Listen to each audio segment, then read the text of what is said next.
where the Presidential Imbizo has just concluded.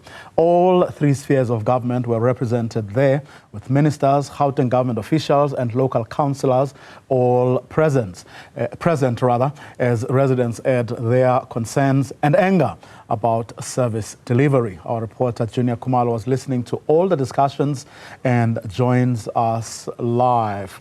Junior, the president in his concluding a remark saying people shouldn't look down on Imbizo. They are neither a waste of time nor a waste of resources.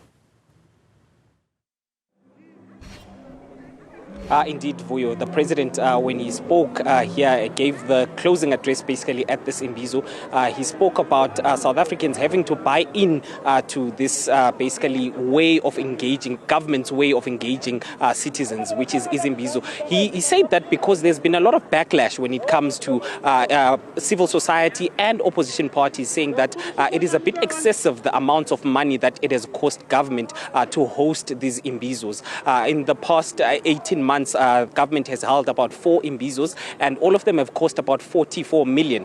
So meaning that in average, it costs about 11 million to host these Imbizos. But Vuyo, when you introduced this, you said that all sectors of government were present in this Imbizo, but there was a glaring omission. There were some ministers, especially from the Democratic Alliance. The 6 ministers from the DA and the 6 deputy ministers from the Democratic Alliance were all not there. But let's just bring in the Deputy Minister in the Presidency, Kenneth Morolong. Thank you so much, sir, for joining us. Just to get an understanding from yourself, there were no ministers from the Democratic Alliance. During the engagement, during Cabinet on Wednesday, was there any indication that the DA is not buying into this Imbizos by the President? Well, when I came in here, I saw the Deputy Minister of Water and Sanitation is from the Democratic Alliance. I also saw some ministers and deputy ministers of the ANC were not here. So I don't think that the assertion that the DA ministers chose not to be here is correct. Ministers and deputy ministers are hard at work.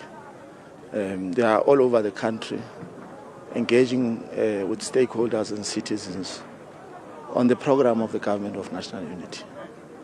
And I think that we must accept that not all ministers can be part of these Imbizos. It has been proved in the past that not all ministers and deputy ministers can be part of this Imbizo. But this Imbizo has been a resounding success by all measures. We really wish to convey our appreciations to the people of Ekurhuleni for gracing this Imbizo with their presence. It has been a widely interactive Imbizo in many respects. We've seen members of the community raising issues that have been responded to by ministers in their line departments. And we are quite impressed with the turnout.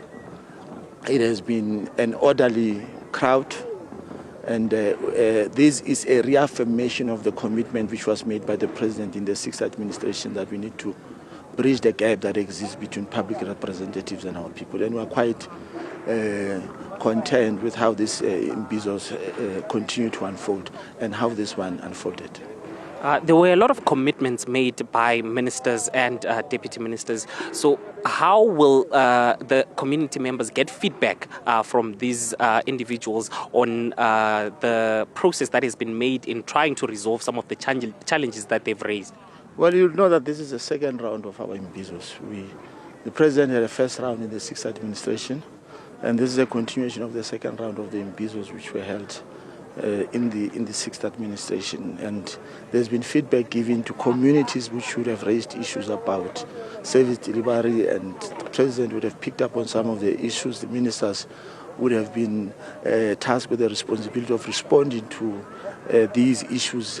Municipalities on their own would then also respond to the issues that pertain to issues of local government. And we are quite impressed with the type of feedback that has been brought through these Imbizos to communities. When the president delivered basically his opening speech of this seventh administration, he also promised that another form of engagement will be the national dialogue. Is this a dry run basically for a national dialogue, the engagement that happened today? Well, the dialogue has been on the card for quite some time, especially in the wake of the GNU. And these imbizos will continue. They will not stop now. They will go beyond the national dialogue. The aim is to really bring government closer to our people, make sure that we respond to complex and simple issues raised by our communities. We deal with bottlenecks, we resolve all related bottlenecks. But more importantly, as I said, we bridge that gap between public representatives and our people. And the president is really leading by example in this regard. Thank you so much. That is the Deputy Minister in the Presidency, Vuyo, just indicating that despite most of the ministers from the Democratic Alliance not being here and their deputy ministers, it was basically not a snub from the DA, as he indicated that he saw one of the deputy ministers from the DA attending this event today. And he does commit, just as the president as well as the Minister of Kokta also committed, that there will be feedback that is given to this community today after the many concerns that they raised to the president, including lack of water, basically load reduction, as well as crime that is on the rise in this community. So we will wait to see if there is basically feedback that is given to this community. Junior Kumalo, who has, of course, been sitting it out throughout the day there at Kuruleni, where that Imbizo was held.